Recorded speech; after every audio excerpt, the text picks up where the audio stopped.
Donc, je m'appelle Florence Francis Oliviero, je suis médecin de santé publique au sein d'une unité qui s'appelle l'UMES. C'est une unité qui fait du soutien méthodologique à la recherche en service de santé au CHU de Bordeaux. Donc, avant de parler de l'objectif de la recherche à proprement parler, j'aimerais vous définir au préalable ce qu'est la littératie en santé. Donc, la littératie en santé, c'est un concept théorique qui a été défini il y a plusieurs années maintenant.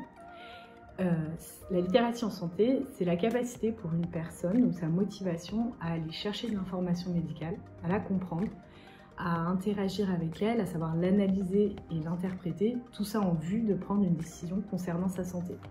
Une décision concernant sa santé, ça peut être par exemple le fait de recourir à un dépistage ou alors le fait de prendre régulièrement son traitement tel qu'il a été prescrit. Donc l'objectif de cette étude ITALI, il est plus particulièrement d'évaluer une intervention qui sera réalisée auprès de médecins généralistes.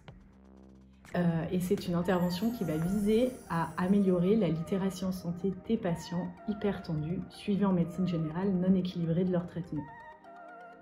Et une des originalités de ce projet, en fait, c'est que au lieu d'aller évaluer l'efficacité de l'intervention sur un score de littératie, comme c'est souvent le cas, là, l'idée, c'est d'aller observer l'efficacité de l'intervention sur un critère clinique un peu plus dur, qui sera en l'occurrence l'atteinte de leur équilibre tensionnel. Donc, le projet va se dérouler en 2 étapes. Une première étape qui va consister à co-construire l'intervention avec des patients et des médecins généralistes.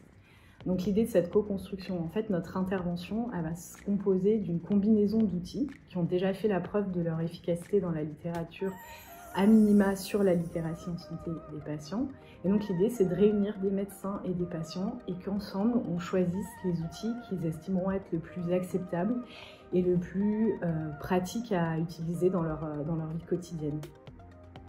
La seconde étape, pour le coup, ça va être l'évaluation à proprement parler de l'efficacité de cette intervention et ça va se faire dans le cadre d'un essai contrôlé randomisé en cluster dans lequel on randomisera donc des médecins, un groupe qui sera formé et qui connaîtra le contenu de l'intervention et un autre groupe témoin, contrôle, qui lui donc, ne sera pas informé du contenu de l'intervention. Et notre critère de jugement principal sera 3 mois après l'inclusion, l'atteinte de l'équilibre tensionnel comparé dans les 2 groupes chez les patients de ces médecins-là.